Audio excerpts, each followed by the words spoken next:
pada mahyam dadati swapadantika Vandiham Sri Gurun Sri Utapada Kamalam Sri Gurun Krishna Vamsa Sri Rupam Sagrajatam Sahagana Raghunathan Vitam Tam Sajiva Sadvaitam Savadutam Parijana Sahitam Krishna Chaitanya Deva Shri Radha Krishna Padan Sahagana Lalita Sri Visakam Vitam Hey Krishna Karuna Sindhu Dinabandhu Jagatpati Gopisa Gopika Kanta Radha Kanta Namastute Tapta Kanchana Gorangi Radhe Vrindavanishwari Visavanu Sutede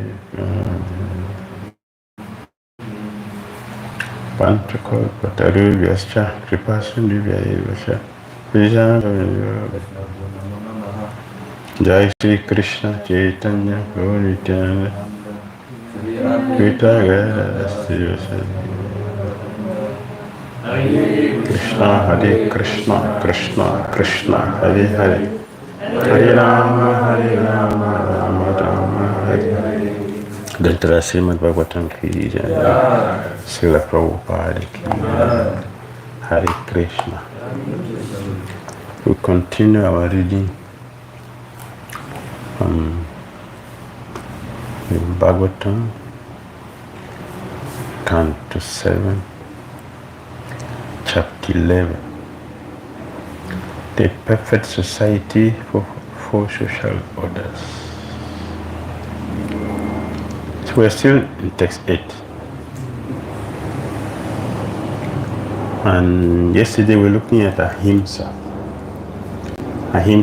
So we continue with Ahimsa. And proper translated Ahimsa as not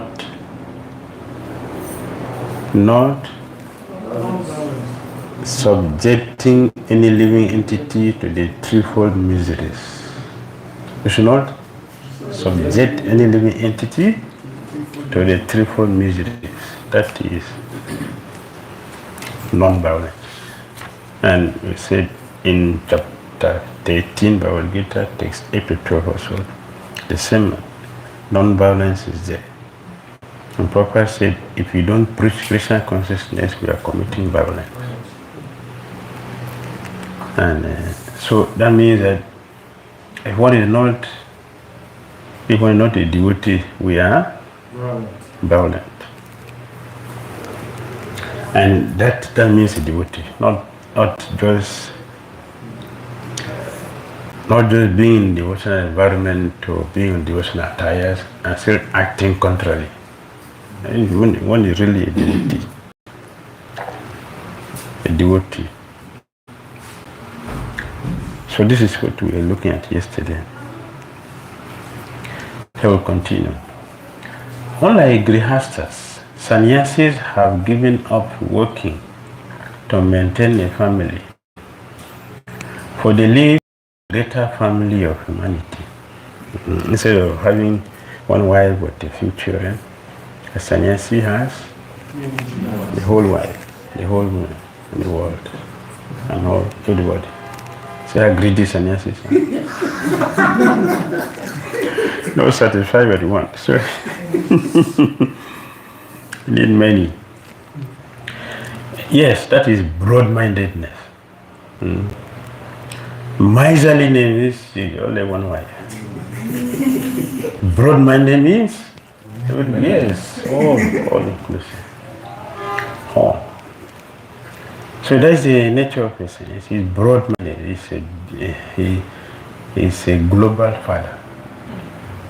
Yes, he's looking for the welfare of all living entities, not only human beings, all living entities. However, if a sannyasi does not preach, or if he preaches solely to accumulate wealth and followers, he is as bad as, or even worse than, materialistic household. If a sannyasi does not preach pure Krishna consciousness, he is what? worse than a materialistic household. Krishna identifies equanimity and non-violence, main religious duties of a sannyasis. Bhikshu dharma samo himsa.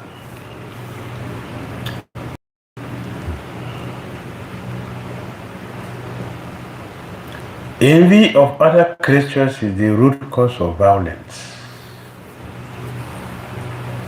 In the second canto, first chapter, first verse and second verse.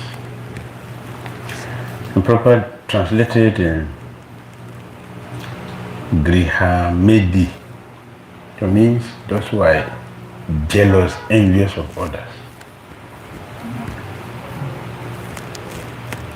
Griha Medi means envious of other people.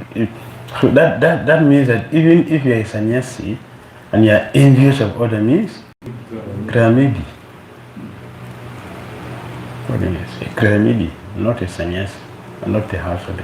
Grihasa is different. Grihasa means activities are centered on Krishna. Griham means everything is outside Krishna. Why? Because of envy. So a sannyasi who is supposed to be a global father, if he is envious of other means, is Grihamedi. And Grihamedi is violent. Why? Because we are not, don't forget the definition, subjecting any living entity to threefold misery. If you're not a devotee, we definitely will be subjecting other living entities to the threefold miseries. In the material world, what is the formula? My rising means falling. I'm using you to rise. That includes also violent.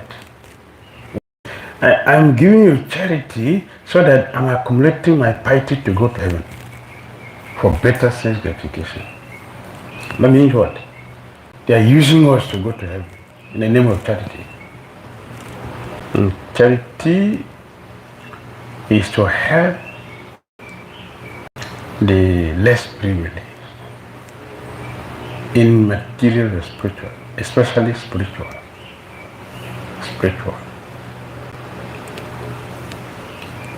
So, an envious person will not preach. Why? So that you go to hell. You continue to do your sinful activities and go to hell. A magnanimous person's heart always bleeds without compassion. So he preaches to help people go back and back to Godhead.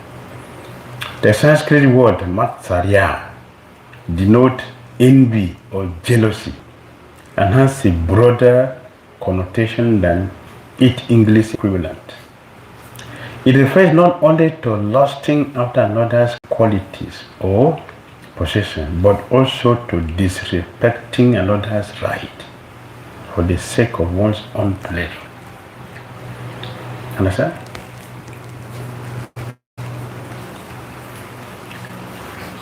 Envy or jealousy means what? It refers not only to lusting after another's qualities or possession, but also to disrespecting others' right for the sake of one's own pleasure. It's happening every day.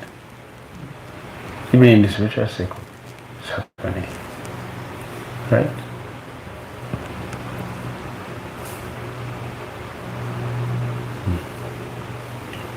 Therefore, while people spend vast fortunes on pets, they thoughtlessly slaughter other animals to satisfy their perverted taste.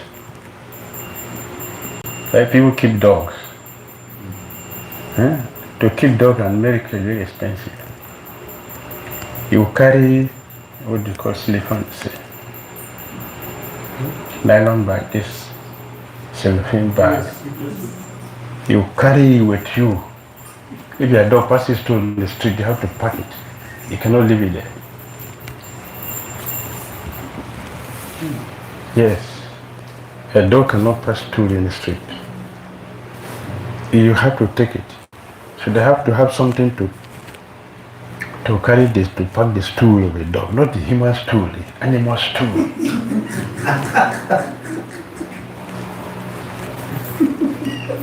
And why people are keeping dogs? Because they are frustrated with human beings. Yes. We are frustrated. Animal will not steal the things, right? Animal will not backbite you. The human being will do that. We are frustrated with human beings. Let's deal with dogs. As a result of that, there's so many. If you go to a supermarket, you see a lot of food for animals more than for the human beings. Violence. That's violence. We are depriving human rights. That's violence.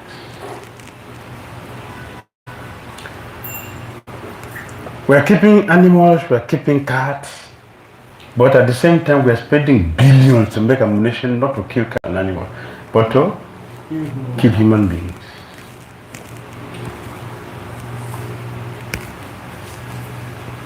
Violence. So heavy, sophisticated ammunition. Our countries are spending more money in ammunition and for illicit drugs than for health and education. Look at the budget in every country. Look at the budget. Education and health is less. But for ammunition, ammunition is the too much. Making heavy weapons is not to keep peace. It is for destruction. And Srila Prabhupada predicted that it to be used. One day to be used. It's already being used. Look, so many countries are already fighting. And I don't know when it's going to end. If you stop from this country, other countries are starting now. If you finish from here, others are starting. So envy is spreading. Jealousy of others is spreading. Means that the violence is increasing. Without goodness, we wouldn't know the reason why I should not use you to gratify my senses. Many so-called successful business people, they don't pay their workers.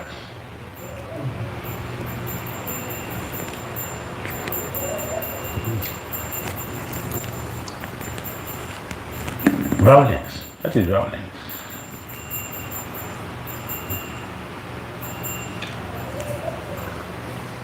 We're killing so many animals. Look at the slaughterhouses. Go and see the machines in the slaughterhouses. Heavily sophisticated machines to kill cows. And we expect peace. That is a dream.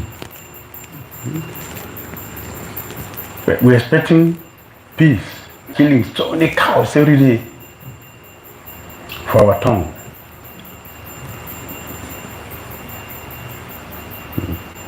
Don't you see the number of hospitals increasing every day? Hospitals increasing. Doctors are increasing also. There are so many medical graduates, many. The disease is reducing. The hospitals are increasing, the disease are increasing, doctors are increasing, the disease are also increasing. If 50 years ago you tell somebody about typhoid fever, will you know what the typhoid fever? 50 years ago. So what are you talking about? Right? If you tell someone that it's HIV/AIDS problem, it's a threat. You say, what are you talking? But now, that is the news every day. We're interfering with people's life. Therefore, devotees, especially we devotees, will be very, very careful. His Holiness Bhakti Maharaj said, and His Holiness Gaur Gopinath Maharaj, We should calculate our activities very carefully before doing it. Will this benefit others?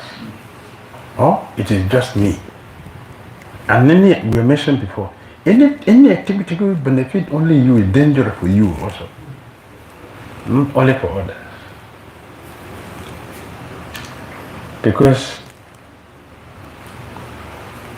if it is not benefiting others, it is dangerous for all living entities.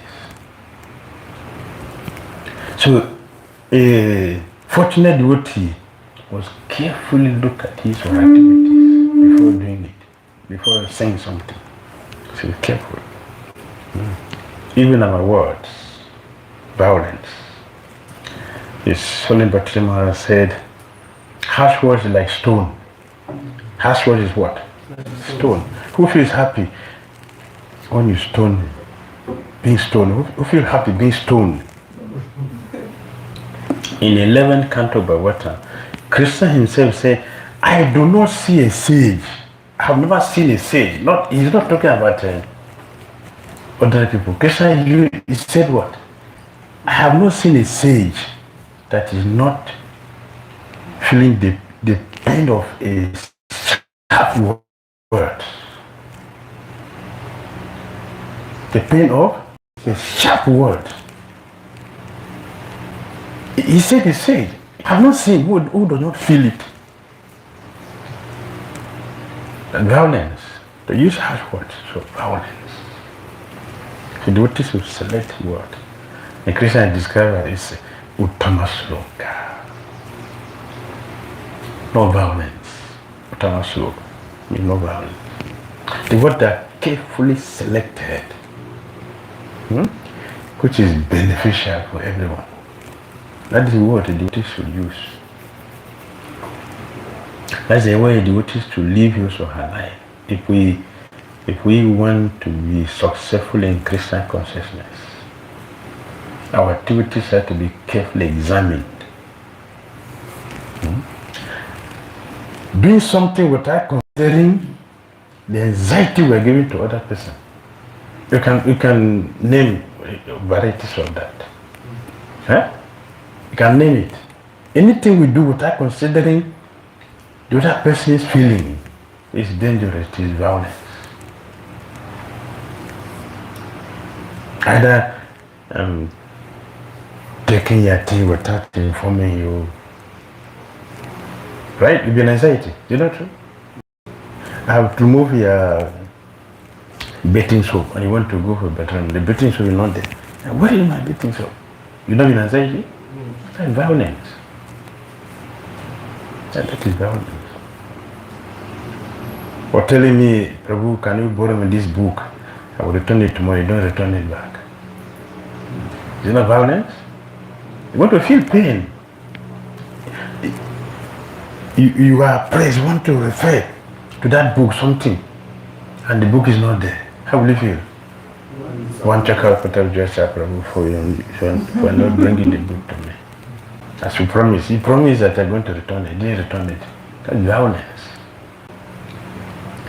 That's violence. And many other things that you can expand it. Anything we do without considering how that person feels is violence. Not even coming to tell, oh Prabhu, I'm very sorry.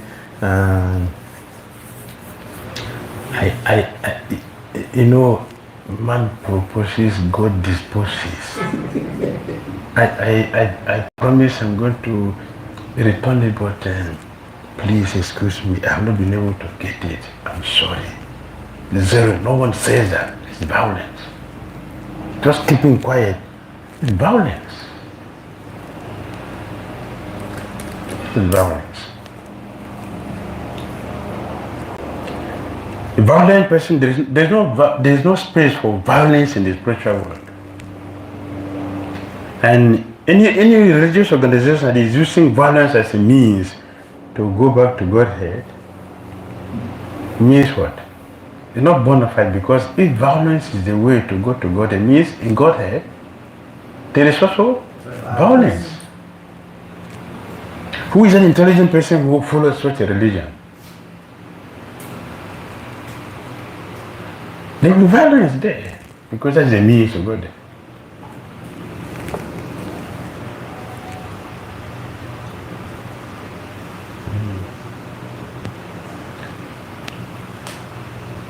Yes. Similarly,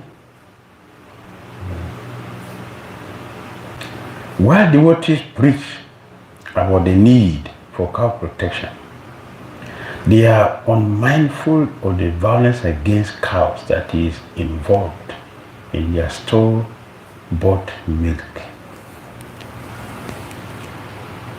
You understand that? If you are buying milk from the cow that's being tortured, it's like we are encouraging violence, isn't it?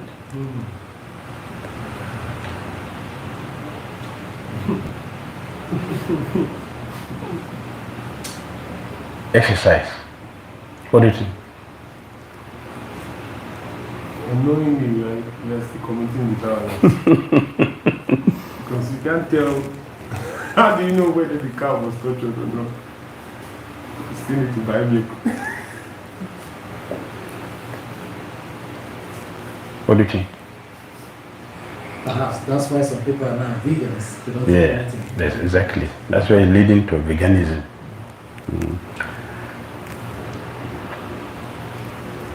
I want you to think because I also have a different thing to contribute to it.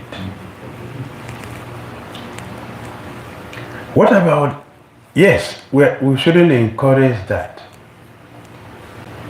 And look at the other way. Now you don't have a facility for cows to have your own milk. So will you deny Krishna milk product? We have right to do that.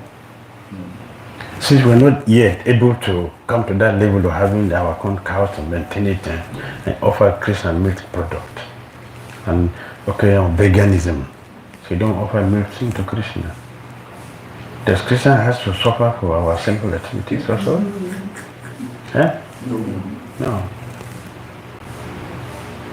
Also, another way, don't you also think that by offering this milk to Krishna, those cows will get liberated? Yes. Because Krishna has taken their cows, the milk? Is it not? So, although we are not encouraging that, but at the same time, we cannot deny Krishna his right. Neither can we also look in a very myopic way, not looking at it in a broader way to understand that this milk will become liberated if their milk, this cow will become liberated if their milk are offered to Krishna. They get liberated. And we also taking the remnant also, you get happy, satisfied to continue with your japa. You know? You can have a peaceful japa after a very nice Sundays. You know? How was that gulab jam tasted that day? Nice. Very nice. So you want to deny Krishna that? Huh? Oh. You understand? That's a different way to look at it. But Maharaj, you read something which is contrary to all this our thinking. I didn't quite get that correctly. I think it's, That's what I was explaining. yeah. While devotees preach about the need for cow protection, they are unmindful of the violence against cows that is involved in their store-bought milk. That's why I was explaining this. It means that we should not buy the milk from the store because it's from the violent. The cows are being mistreated. Before they get the milk to sell for us in the store, they have mistreated the cow a lot. So we shouldn't encourage buying the milk, that's what it means. But that's why we're expanding that. The other way is that we should, we should try to establish our own, and also, if we use that cows, the milk also, the Krishna will liberate those cows. So we are doing them good. So veganism is not perfect. It's not perfect. Alright? While pure devotion inspires non-violence, devotion in a mood of ignorance is itself contaminated by violence and envy. So we should rise.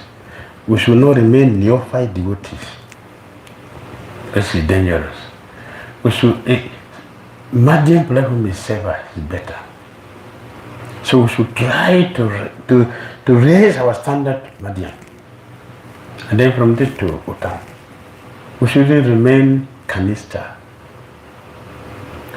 Unless such conduct is quickly purified, it will degrade into irreligious life.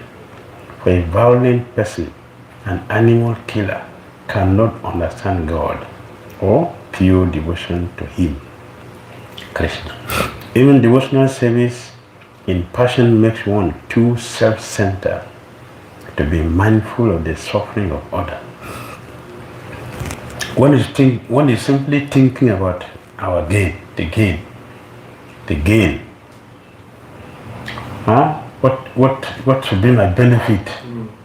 What's my benefit?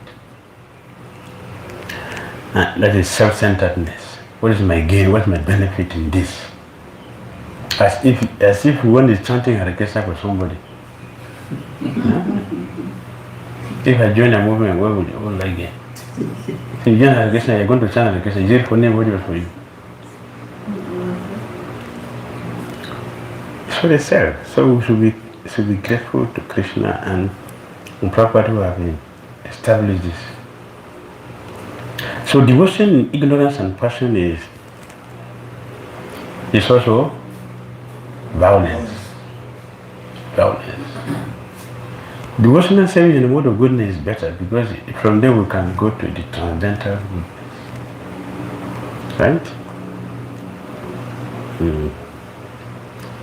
For example, although devotees sometimes talk about the dharma of grihasthas as one that includes food distribution, they as a family may make no effort for it. While devotees are generally assured of a human form of life, their negligence of others' need will not go unpunished. And for non-devotees, while life of violence means that death becomes their gateway to the hell called Raudava. So Sukadeva Goswami says, in this life, an envious person commits violent acts against many living entities. Therefore, after his death, when he is taken to hell by Yamaraj, those living entities who were hurt by him appear as animals called rurus to inflict very severe pain upon him. This is the fifth canto. The fifth canto of Bhagavatam. Rurus. Not generally seen in this world, the ruru is more envious than a snake. Okay, how to be non-violent? How to be non-violent? Since the cause of violence is envy, which when directed to Krishna is a cause of conditioned life, violence is not easy to uproot. Indeed, we must begin by admitting that the first victim of our violence is Krishna. Our first victim is Krishna. Conducting our lives in a way that recognizes that Krishna is the proprietor and that everything we have is for his service is a start. To begin understanding that Krishna is the supreme proprietor and enjoyer of everything. Our duty is to serve him without expectation. Without expectation. That's the beginning of non-violence. If our service has some expectation, some motivation, it is material, and that is violence. Why violence?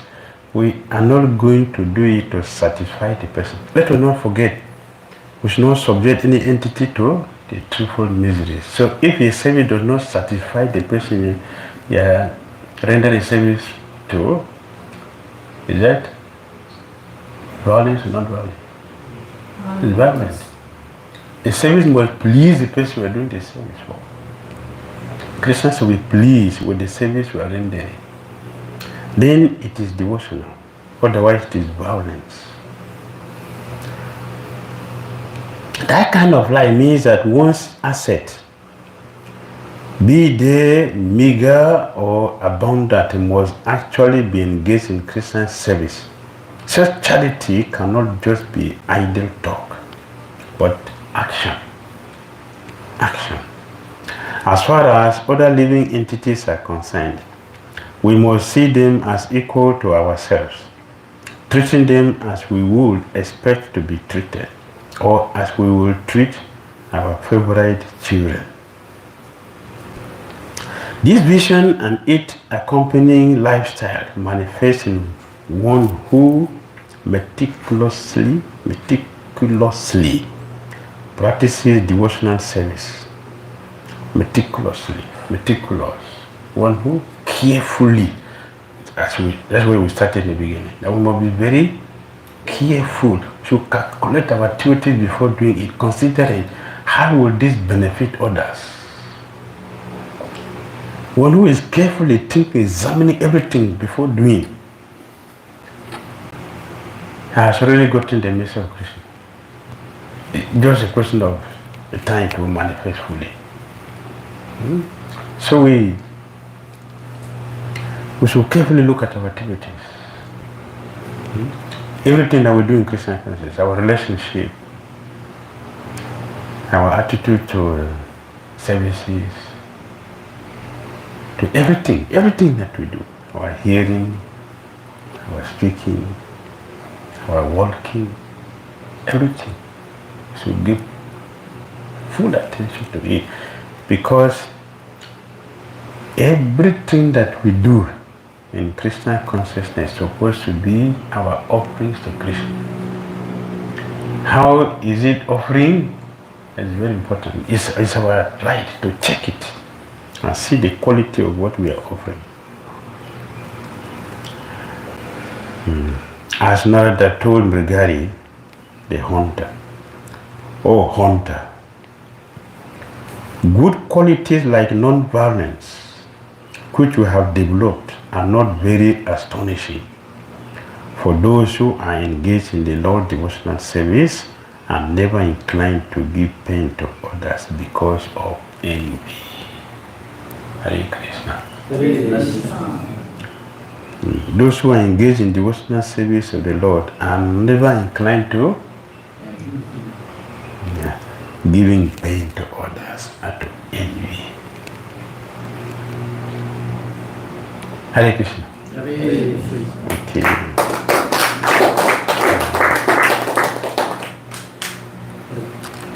Any comment or question? Yes, Krishna. Please explain what is the solution for hard hearts?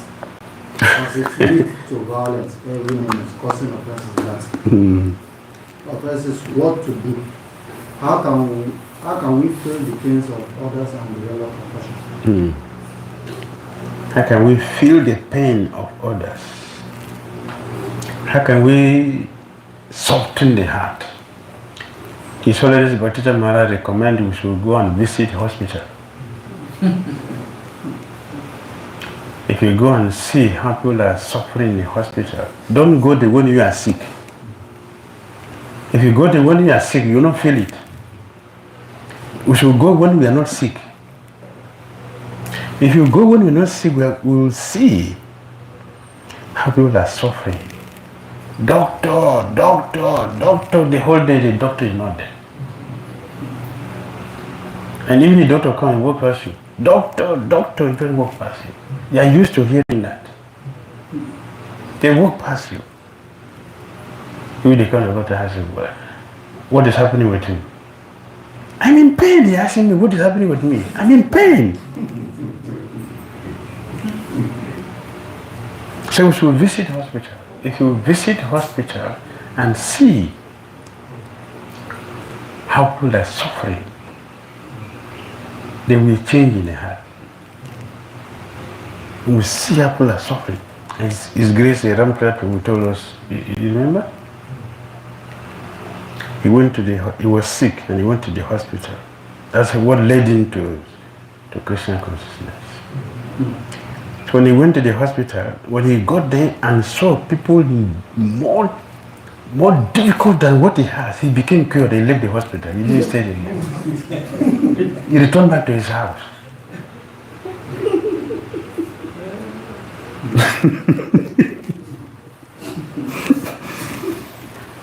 You are waiting. Someone had his cut off, and doctor is dealing with that, and you have a simple headache. You're sitting there waiting for a doctor to come and help you. You understand?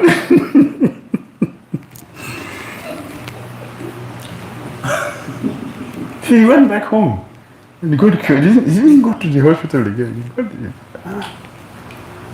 It's terrible. Someone's hand and legs are jacked up with a lot of drip all over.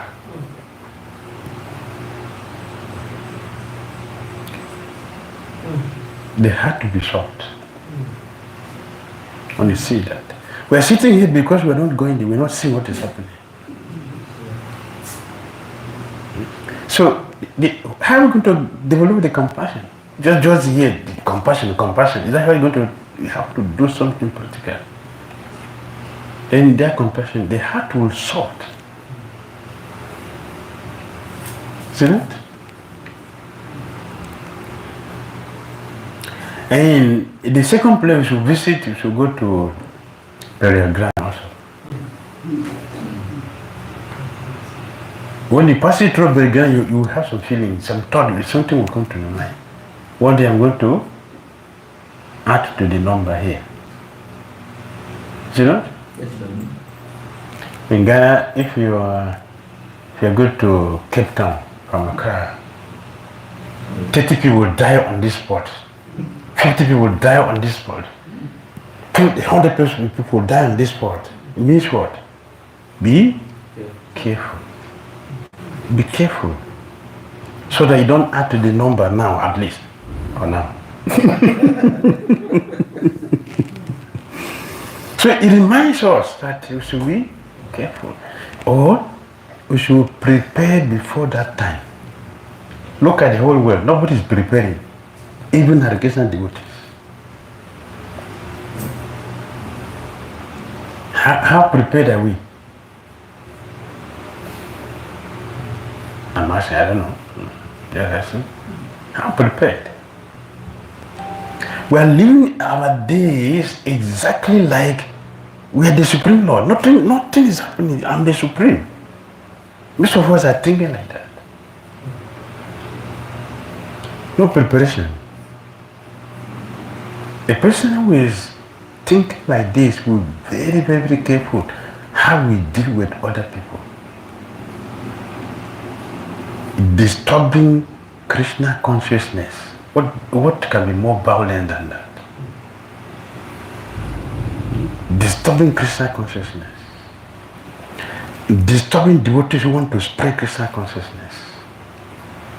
So Krishna mentioned in the 9th canto, chapter 4. It's Ambaris Maharaj and Durvasamuni.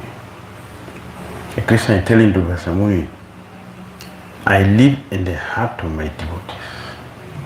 A devotee lives in my heart. Devotee lives in Krishna's heart. And Krishna lives in devotee's heart. So Prabhupada said, if you disturb a devotee means you are giving pain to Krishna. And most of us are doing it joyfully. Giving pain to devotees whose heart Krishna is living in. and who is living in Krishna's heart, we are happily giving that devotee pain, or those devotees pain.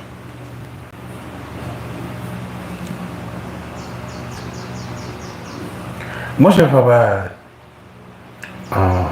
our spiritual masters, they didn't live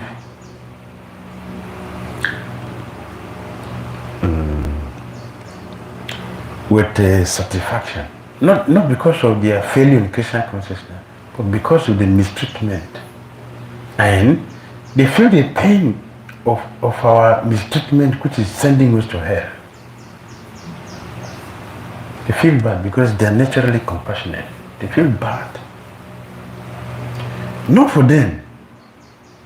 Not because they're not pure, but they're feeling the pain of our going to hell for sinful activity. They came to help us, but we are antagonistic towards them.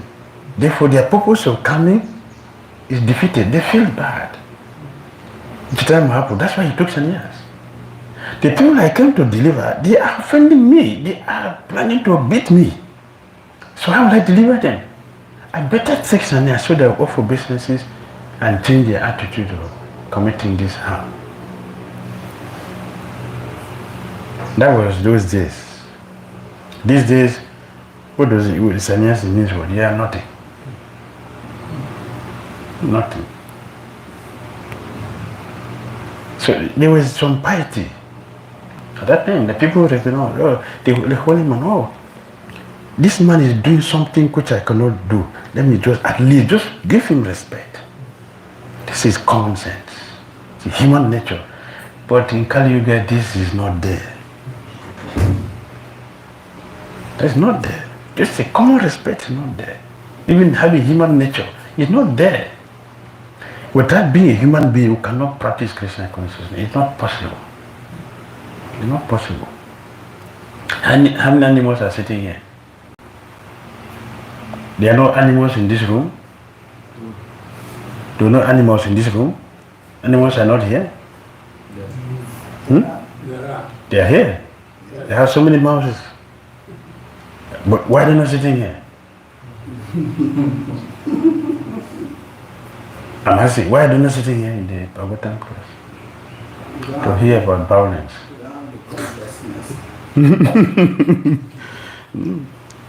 They would destroy all their things. Wonderful, the nectarian books, they would rather go and eat everything. Is it not violence? Huh? It's violence. But why are they not sitting here to hear the danger of being violent? They don't have the fortune yet. They don't have a human nature yet. And those of us who have been given this, we are not using it, means we are worse than the rats, cockroaches. So if you want our heart to soft, let us go and visit hospitals and see how people are suffering.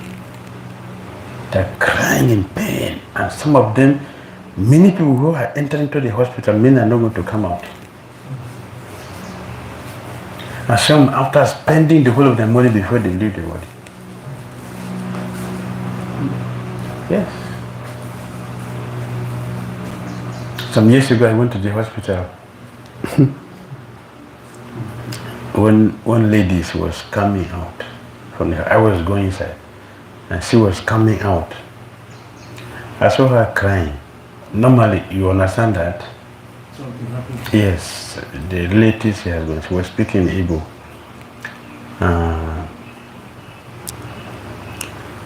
The one that has died is not yet buried, and the one has entered, has joined.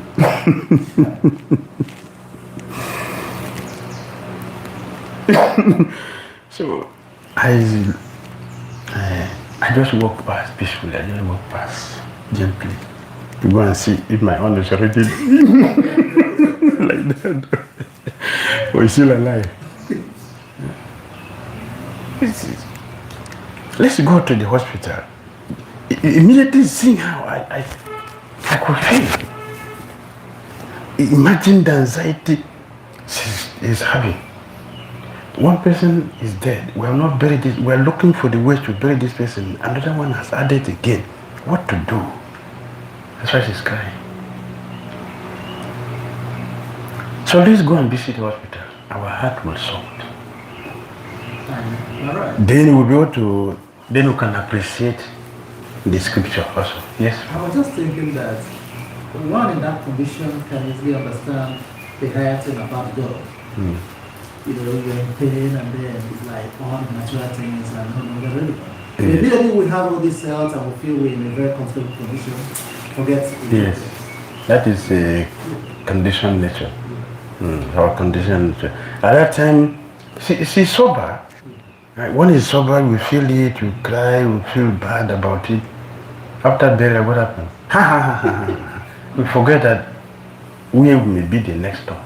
We forget it. Therefore, we should constantly hear these things. Yes. Yes. Let us constantly hear this.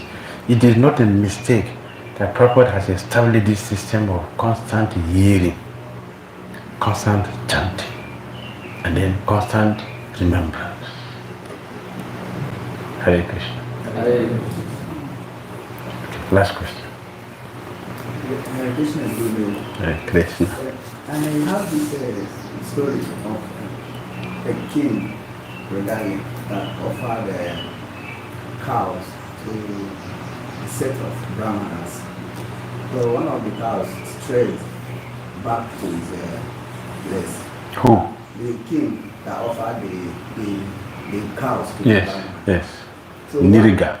King Niriga. Yeah, so one of the cows strayed back, and unknowingly that he had already offered the cow, he offered it to another Brahman. So when they came back, they started quarreling about it. So he came and they said, okay, he didn't offer it because he didn't know actually. So they were arguing that the other one that was the first recipient insisted that he must have his cow back. The other one also was dragging it. So the king wanted to pacify them by saying, okay, I'll give you guys 100 cows in place of that instead of you struggling. But I did it unknowing. Please kindly excuse me. But they insisted that they must, that particular one is the one they will hold.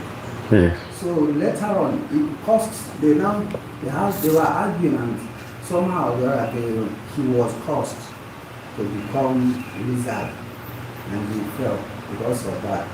So why I'm asking this question is, is it like the Brahmana supposed to show compassion, understanding, and they got very angry, even though 100 cows were being promised them each, but they insisted at that particular one, and they caused the man, the king, who innocently was trying to make them feel happy and comfortable. So Maharaj, why were they so passionate? Were they like, one expects them to show compassion and understanding. What about ourselves? So What about ourselves? How compassionate are we? Even though every day we are hearing us, we're talking very far. But what about ourselves? How compassionate? What are we hearing? What are we doing with what we're hearing every day? About ourselves. We should use the scriptures to look at ourselves. It's a mirror. This is how we do the scriptures. It's a mirror for ourselves. We should not use a mirror to see someone else. We should use a mirror to see at ourselves. Then that will fulfill the purpose of the scriptures. That is an immediate one. The lesson in that pastime is, yes, they refuse 100. No, I don't want. No, I don't want this one. Krishna is using that to teach us the danger of stealing from Brahmana. You understand? The danger of stealing from the Brahmana. This is what Krishna is trying to teach us in that pastime. It's very, very dangerous to steal from the Brahmana. The Brahmana, they will forget. But the lesson there is to to help us understand it's very dangerous to steal from them. There's the consequences that you became a lizard. That is a lesson. That is the purport of that pastime. Right? So to be careful with stealing Brahmana. And that was Brahmana. What about Vaishnava? What about Vaishnava? To be worse. And we do that every day. If you go to ISKCON devotees, temples, plates, temples, cows, temples, spoons, temples, they are all in your house. Who took them there? Krishna? Huh? When you go to devotees house, you see the temples, a plate and food and all that in the house. How did they get there? Temple you gave them? Eh? No, how did they get there? Stealing from Krishna. That is dangerous, extremely dangerous. So Krishna used this person to teach us that lesson. So we should learn that we shouldn't steal at all. And if it's nature, by nature, it shouldn't be from Brahmana or the Vaishnavas. That's the lesson. Srimad Bhagavatam ki jai, Srila Prabhupada ki jai, Hare Krishna.